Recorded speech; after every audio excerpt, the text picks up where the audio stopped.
Welcome back, everyone, to another episode of Let Me Interrupt. As promised, on our last weekend's episode, we are back with a hot guest today. She is not only hot in person, as you can see, she's hot on the court. So happy Cinco de Mayo, everyone. I'm going to kick it over to Cindy to introduce our special guest. And special indeed, this is actually my coach from college. I played tennis, and Coach Ebonye really, she was yelling at me like, keep going. And I'm sure I completed more miles than I would have without. Ebonye Jones was hired at Coppin State in January 2018 and enters her 5th season at the helm of the Eagles men's and women's tennis program. Jones came to Coppin after spending 5+ seasons as an assistant coach at Trinity, DC, a NCAA Division III program in Northeast DC. She has served as a junior team tennis and member engagement coordinator in the United States Tennis Association Mid-Atlantic section, where she created programs such as Girls Rule the Court and the Emerging Leaders Academy. Jones also served as an instructor at Pancho Gonzalez Tennis Academy and the District of Columbia Department of Parks and Recreation.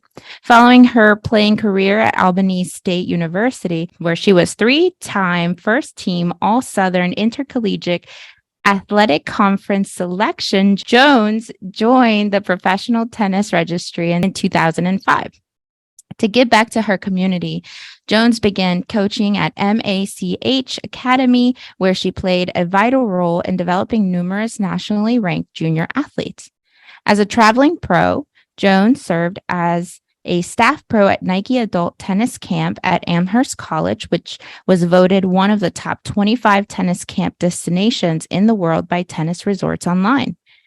Jones also served as a staff pro at Pure Tennis in Atlanta and as an assistant head pro at Crestview Tennis and Swim Club in New Providence, New Jersey.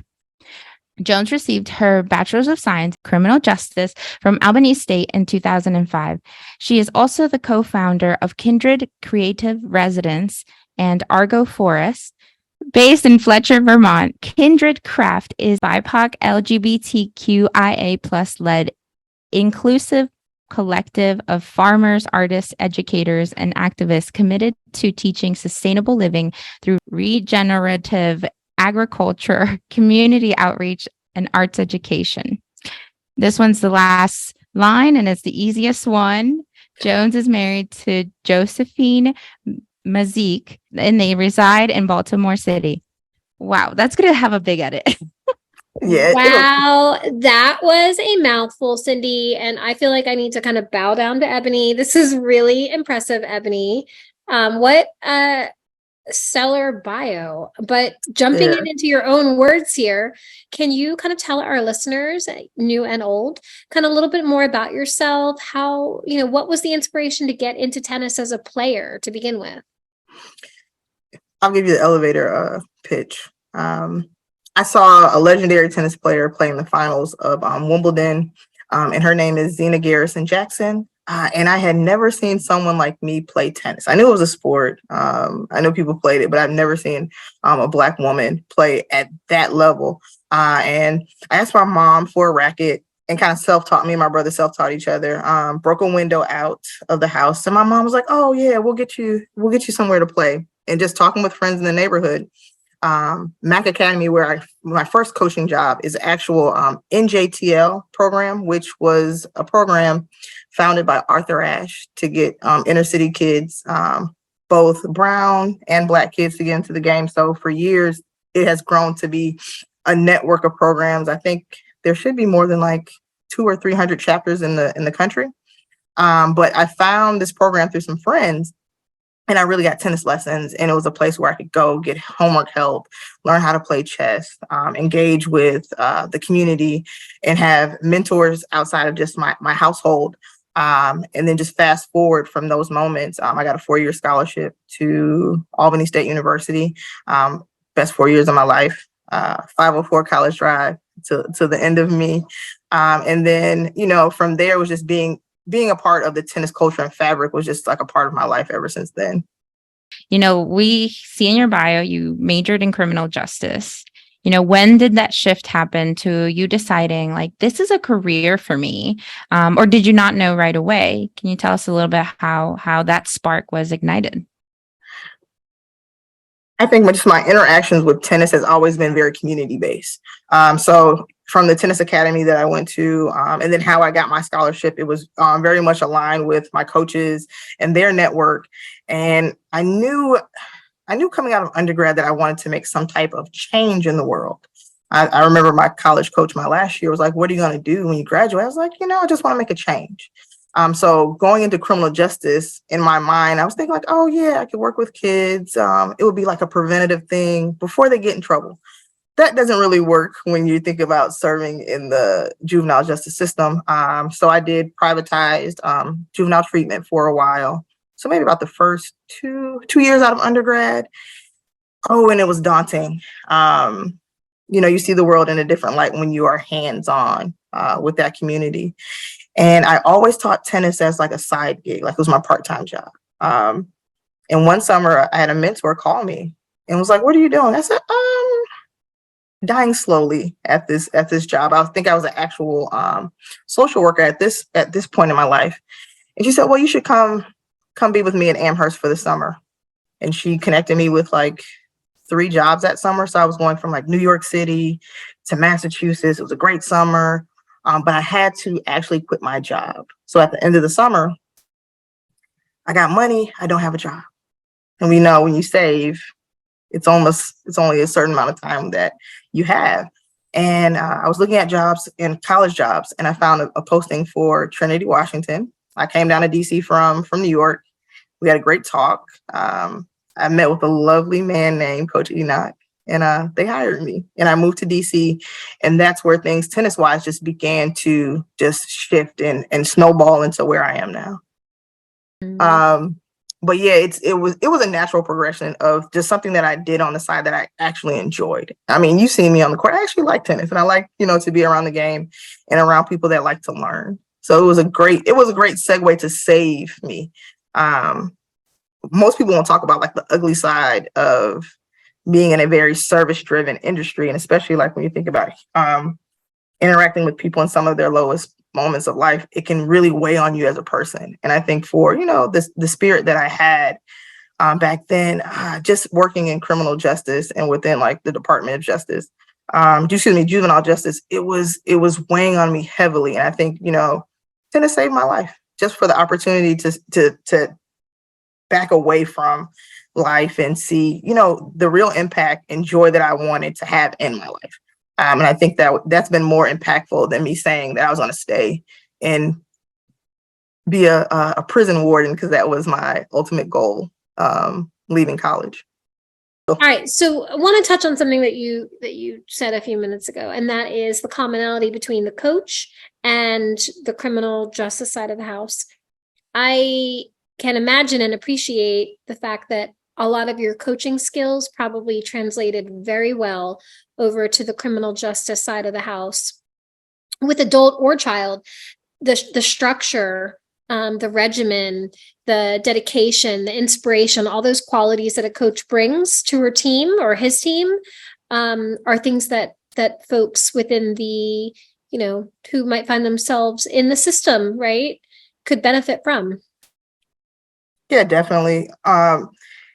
It is being who I am. And I think I am very self-aware of me being a Black queer woman from the South, of how your life and what it represents to other people. And there's this lingo, it's called coaching up. And that's usually, for people can be on court. But for the most coaching up with my players, since I'm in like this athletic phase of life, is more about life.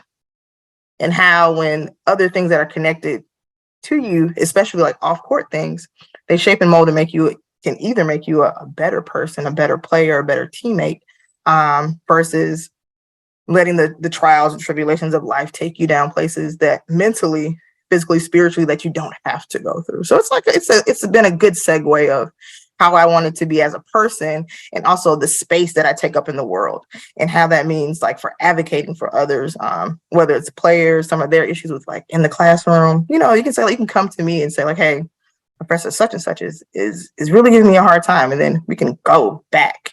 and see, what is your part in it? Because, sometimes it's about accountability. How, it's not always the professor's problem, but then sometimes it's just really just coaching someone up to say like, hey, this is how you're going to advocate for yourself and try to get closest to that end result that you feel like is favorable.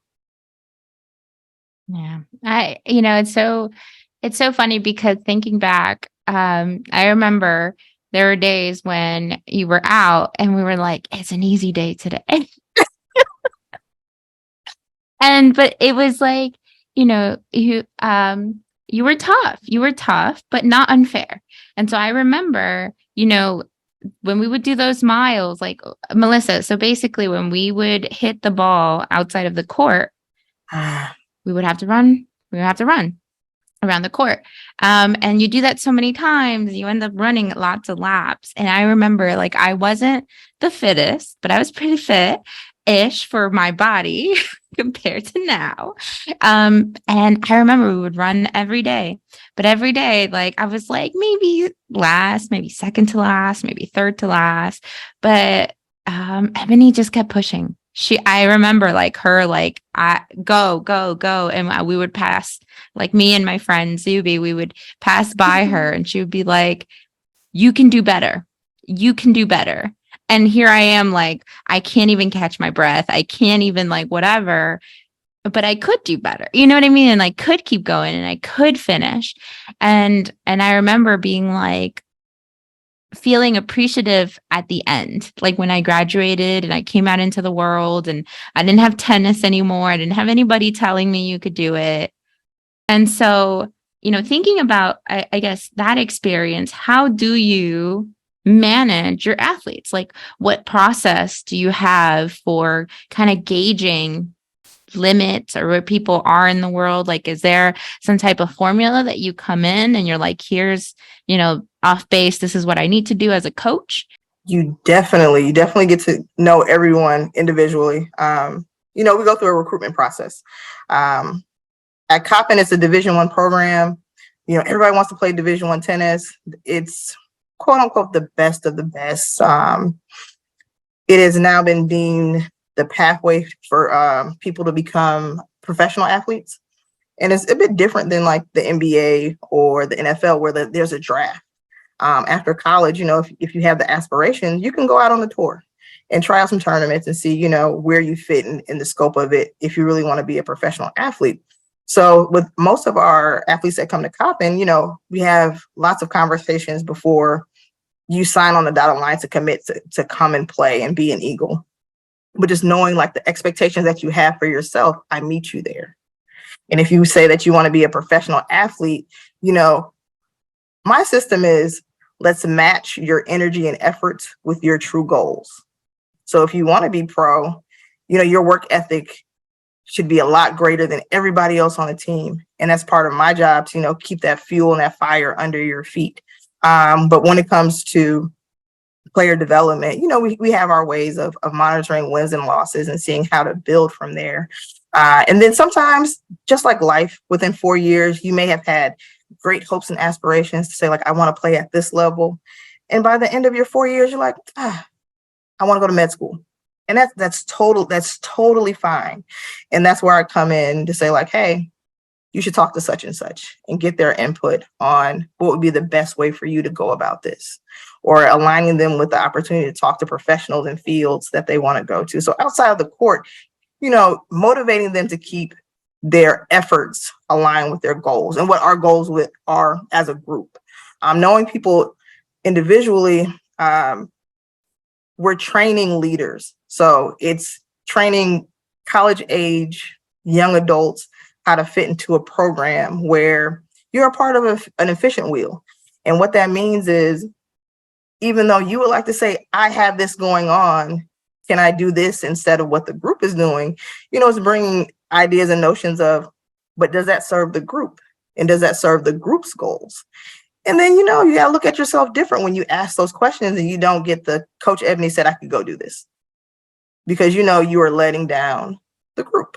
So just keeping kids motivated. There are some incentives for following the rules or keeping your goals in the forefront of your actions. And that is keeping your scholarship. Cindy played at a great school. My wife is actually an alum of Trinity. She had her master's degree from there. But without athletic scholarships, it's kind of hard to keep people engaged, or I would say committed. So, most of my players are international students. So that's like a bigger thing where you've had the courage to come across the world to chase your dreams, and you have a lot more people depending on you. So the motivation really isn't a hard aspect, but it's along that third year, that fourth year, where sometimes your mind changes and it's trying to keep people motivated. And that is like deeper connections with teammates, deeper connections with the coaching staff, people at the university, whether it's in athletics or across campus, where the value is deeper than what you do on the court. Yeah, Cindy's been talking about this opportunity to have you on the podcast for over a week now. She's been talking about it, so I know she's been excited to have her former coach. I, for the record, have never played any type of collegiate sport. I did do, if it counts, I did do like a rec for numerous years, like a rec swim team. And I was in the best shape ever, but I was also like, preteen, and then, we won't even go there. So anyway, kind of jumping into demographics, kind of switching gears a little bit. Cindy pulled some pretty interesting stats. 36.6 of all tennis coaches are women, while 63% are men. So like double. That's pretty impressive. The most common ethnic background of tennis coaches are represented by Caucasian at 66.3, followed by Hispanic or Latino 13.1. Black or African American women or men account for not even 10% of coaches, and 8% of tennis coaches are LGBTQ coaches. So kind of like weigh in on kind of the demographics, what you see, trends, societal norms, are you embraced by other coaches? Just kind of talk to us about that. Tennis is a sport rooted in like elitistness, like if that's even a word. It's made up of more affluent people that usually are Caucasian. And being well respected or welcome, I would say this: Division I tennis is a very hard space. There are some schools we will not play again. There are interactions that I've had that have been not pleasant at all, and have been rooted in the ugly side of winning, where your athletic talent is not enough to get a win. So you got to play mind games. You have to be rude. And that's a part of sportsmanship that we don't often talk about. But just knowing like I am fully aware who I am in the space that I take up, in any room that I come into, I am me. There is no facade or a mask that I put on when I step in to any match. I coach men's tennis at the Division I level. It's only 3% of women that do that at all, that coach men. And to be honest, like, boys, y'all got to do better with the sportsmanship. You have to. I know there is this male bravado that really sends people into a negative place, but we've interacted with some teams along with their coaches that they should be ashamed of themselves. And it speaks to our country sometimes, like going into heavily Republican areas in Pennsylvania, and you'll be surprised, like their kids say some crazy things, and their attitudes are disgusting. And all you want to do is come into a court and to compete. But I stand firm in the trenches with my players. I have gone to coaches and say, like, if this doesn't get any better, we'll pack our shit and we'll go. Because no one goes into a competition thinking that they're going to be disrespected. And if you have to attempt to make someone feel small, that is an issue that you and a licensed clinical therapist need to discuss, because we're talking serves, forehands, backhands, and volleys. We didn't come here for all the extraness. To the coaches in my conference, and it's a makeup of, so Coppin State, we compete in the MEAC conference. which is made up of your larger historically Black colleges and universities. It is a place where I have friends, where there is a lot of love at certain schools when we compete.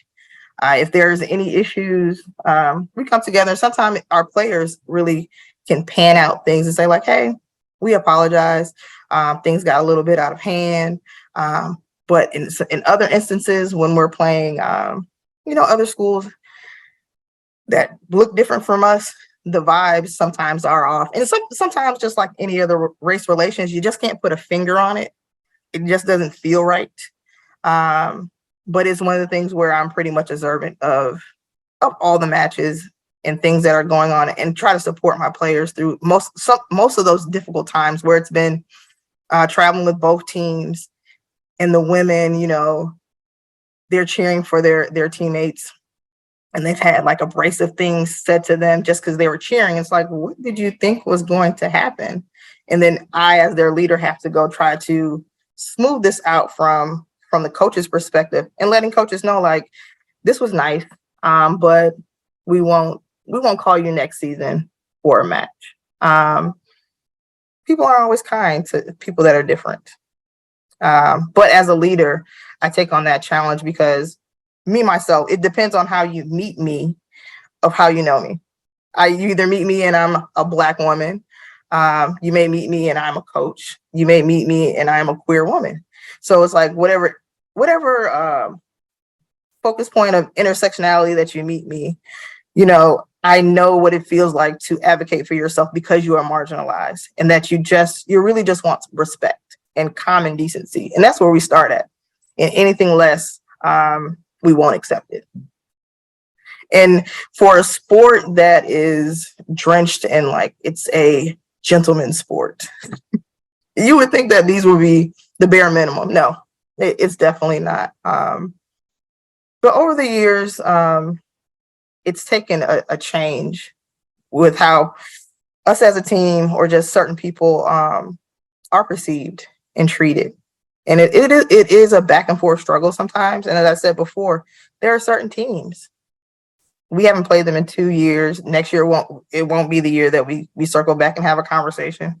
There's been a few teams that they've gotten their new assistant coach to email us like, oh, we're looking for a match. We will decline the invitation, and I wish you the best of luck on a successful, healthy season next year. Because if you can forget why we didn't schedule this year and just try to let's try it again. It doesn't work that way. You don't. And then also, as being an advocate for your players, making that stance where you don't allow yourself or people that are under your leadership to become used. One thing I often say to my players, we will be of use, not used. So a big school may want to come play us, but it has to be under the right terms. And usually it's not your high level schools like your Syracuse's or your Virginia Techs. It is this, we say mid-major schools, where it's like everybody is trying to prove something and you want to be the best. And it's the ugly side of winning, where you get to experience some things that can shape or shake people in negative ways. And I'll say this, I have one student athlete who is going to be a senior next year for me, but just seeing the change in him with dealing with players that have said things like, oh, if you keep calling the ball out, you should be deported.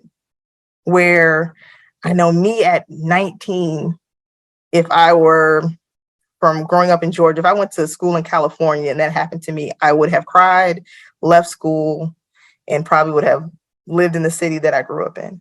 But to see him grow and say like, yeah, I was super hurt, but he won that match that day. And to see him be able to grow strength from that, through having me support him and also his teammates, these are things to overcome, not to be things that would break you down or tear you down. And in this discussion, some of the questions you beautifully touched on, as far as the landscape, and what are you doing personally to kind of help and support your athletes? So I want to jump to, one of the questions that I had was, how do you establish trust and authority amongst your colleagues? I think having a great reputation coming into certain positions, especially here at Coppin, building trust wasn't necessarily hard, but I think through like honesty, like real honesty about where you are, your capacity, what you can actually take on, when you need help, because things will often go crazy, and you will need help, but you can't suffer. You can't suffer in silence thinking that I'm Superwoman. I think I let that go some years ago, where I had this Superwoman complex and no one needs to see me sweat. Oh, I sweat often, and I work with some great people. My SWA, which is a senior woman administrator, every athletic department on the collegiate level, NCAA has one woman that is an administrator on campus. And I'm truly thankful for Nicole Person at Coppin, where I can come to her and say, like, hey, I'm not saying I'm drowning, but my life vest, one sleeve is off. And going through and saying, like, hey, this is how I can help you, or having that type of guidance. And I would say the brutal honesty of telling people and letting them know it actually where you are, whether it's recruiting, it could be anything from marketing or budget management, just being able to be seen in the ways that you should be seen. Like, there are a lot of people that do great work, but sometimes the storytelling is a little bit off because you want to portray yourself in a light that isn't necessarily realistic. And most people want to portray something that's perfect. And I think that has to go, because if everyone was perfect, all systems would be a go. There wouldn't be any glitches, and that's not necessarily life. But gaining the trust wasn't necessarily hard. Keeping it there, just being honest. People trust you when you're honest. If you make promises that you can't deliver on, that's a big one. But yeah, that's pretty much how I've gained trust and tried to keep it. Having an open door policy with my athletes about issues that are tennis and non-tennis, and giving people the solicited advice that they request. Because no one's like a guru of all things. But if you come to me, I'm going to give you insightful help. I'm not going to tell you how to live your life or how you should actually go about things. But I can give you some strong suggestions. And I think being that honest with people really gets the trust levels up. I think that you bring up a good point. You said honesty. I also want to add to that dependability. I think that even if you have to have a hard conversation or you can't give the person what they want to hear with like a yes, the fact that somebody can be dependable and consistent, right? And the ability to allow you to be able to trust them, like go to them and you know that they're going to deliver. It may not be what you want to hear at the end of the day, but it's going to be consistent. So you've kind of sprinkled it into the conversation that we've had, but give us your top one best coach moment and your top one worst coach moment. I would say overall, if we could just say one moment, it's like my sneaker collection. Like, they're my babies. It's not like one pair of shoe that like has my heart. Okay, and this has nothing to do with tennis. When I first moved to DC, I was teaching tennis at a charter school. And some reason they asked me to help coach basketball. I played basketball briefly. I wasn't really good, but I was like, yeah, I'm not really doing much. And I started coaching the E.L. Haynes basketball team. And we went on to win like a rec league, and we were like 12-0. And it was just the most random thing where I was low-key coaching basketball part-time in addition to coaching at Trinity and working for Parks and Rec. And it was something it was a very sweet moment where the girls, they just got along and like we won a championship. So I would say that would be one of my favorite non-tennis coaching experiences. And then also in the past, I've been able to be a part of like some amazing organizations. And we took a group of kids to New York for a excellence team competition. It was maybe one of the first that they had. Like this is a thing they do every year. And we ended up winning this competition. And it was like tennis, a scavenger hunt through New York City. So there were a lot of things that weighed on this competition. And we ended up winning this competition. It was me and a couple other coaches that I'm still super cool with. And to date, these kids, all of them play Division I tennis. So that's like a proud moment that I have. Some of my best coaching moments are just in retrospect of, even if you interact with the athlete, you may have been like the third assistant or just been like a coach in the room, where you may run into these young adults now and they're like, oh my God, Coach Ebonye, like you were the coolest. Thank you so much. I remember when I was crying at practice and I don't remember any of this. And I'm like, yes, my presence is valuable. It's impactful. So those are some of the greater moments that I had a coach to tennis or coaching. Worst moment. So I got ejected from a tennis match. Who knew that could even happen? Like, I'm not like Bobby Knight or, Draymond Green. But I was standing up for my player. And sometimes you got to use strong language, which meant I was in the bus while they competed. But we got past that. But that was like one of my lowest moments from coaching. You do what you have to do. You do. And, when you advocate for other people, depending on the situation, like, it's not always nice. I mean, if niceness did not get us into a place of conflict, how do you think that we're going to resolve it with niceness? It doesn't work sometimes. But, I stand by my actions.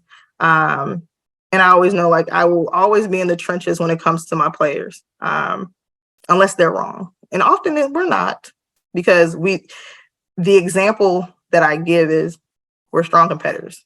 If anything, we lead with class and kindness. The world doesn't need any more assholes. We need people that want to do a good job, that want to be compassionate leaders. Because if we go with the front end of life and what we've been shown, we'll just be continuously in the madness that we often go through, whether it's in athletics or in your work life. Because we all have had a coworker who no one told them anything about themselves, and that's why no one likes them, and we avoid them in the break room. These are great life lessons. I feel like this is such a great perspective, because sometimes when you hear these conversations that you see, like the TED Talks and all this stuff, and it's like, there's not that gist of like reality. All right. So 2 things are clear. One, Cindy is totally on point with, she has, like I said, she's been talking this up all week, and I didn't really understand like I didn't understand what the vibe was going to be like, but you are the type of coach that I would gladly say, all right, coach me. You would be the one that I would want on that track saying, all right, come on, Melissa, one more lap. Like, I could see it. 2, this has been a great podcast on all things like humble beginnings and just listening to your story. 3, I'm curious, does your wife share your passion for tennis?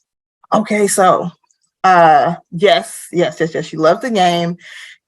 I would say I am her tennis instructor, but she wants to play more often than any of us have time to actually do. So this summer we'll get back at it. So during the pandemic, like, that was our thing. Like, we're working from home.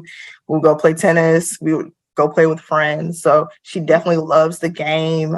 She is a total badass of her own. She's an executive director for a nonprofit that serves Southeast DC. So I'm inspired daily by her work. But when it comes to tennis, man, she's like, are we going to the US Open? Are we going to the City Open? Like, she's always there with me. She loves the game. Yeah. That's great. I Oh, I knew there was one other thing I need to circle back on because I cannot let this podcast end without mentioning this, but there is no way you were 40 years old. 40. I was born in the year of 1982. What? Great genetics. My mother, I swear she was like 35 for 20 years. But yeah, I'm 40. Well, you were looking great. You were looking great. I drink a little bit of water. I mind my own business. But definitely keeping stress was a big thing during the pandemic, where just the overall gloom of that time, and then moving and actually competing and moving around with like 15 people and constant testing. One of my biggest coaching accomplishments during the pandemic, we never had a positive test during competition. And I think that was solely on the fact that the kids got in line with the leadership, and knowing that you can have a lot of aspirations, but you got to be alive to do it. So that means that time where you think it's okay to just sneak off and just party with, these people. You don't know these people. How about you be where you're supposed to be, which is your dorm room, where it's safe. In true, let me interrupt spirit, we tend to open the floor to our guests kind of as a parting thought. What would the Ebony of today tell the young Ebony of yesteryear? Don't worry about those people. You still as fly as ever. Man, you're an amazing, kind person. Don't let the world turn you into someone you don't have to be. But don't listen to the naysayers. That's the reason why they're there, and you aspire to be who you are and who you became. Man, I wish I had that notion when I was like 22, 23. But when you're that young, people's opinion really does weigh on you, and like, But like now, forget those people. The people that you are searching for, they're searching for you. And when you find them, like I always tell my players, my friends are amazing. Like amazing. Like I love my friends. They inspire me to be a better person. Like we were talking about the Czech Olympics. It's a great thing. And people that aren't necessarily for you, they will weed themselves out of your life. I would tell my younger self, trust your spirit of discernment. When something isn't right, it's not right. And you gotta say to yourself, like, is this opportunity serving the best for me? And sometimes it is walking away. And it could be long-standing relationships. And it could be, you had a player on your team. You really wanted to work out. They play amazing. But everything that you're seeing, it's not going to be the best for your group. So yeah, I would definitely tell my younger self, your intuition is a divine power. Tap into it sooner than later. Whether you're Coach Ebony, you're Cindy, or Melissa, people are going to say something. You could do your job, chef's kiss, but someone has something to say. So just show up and be you, and do the best job. Show up and show out. What people think, if they're not a direct consumer that's really getting something from you, it doesn't matter. People are going to be miserable. Let them be miserable. Thanks for coming to my TED Talk. That was great. It was fun. Show up and show out. Yeah, that's exactly what you did today. Yeah, just show up. Yeah. Be your best self, better self. I'm so happy you were on with us today. I feel like you definitely said some words that I needed to hear today. Man, but Cindy, like you're amazing. Like I would say this. There are a lot of like you guys wouldn't think it, but I speak of you guys all the time. I'm so proud of the world travelers you guys have become, the relationships, the kids, the babies. Like you guys are the future. And that's what it's really about. Like coaches, mentors, we really just want to just, like the dove in your hand and go and just let you go. And I think a lot of you have done a really good job, and I'm so proud of you guys.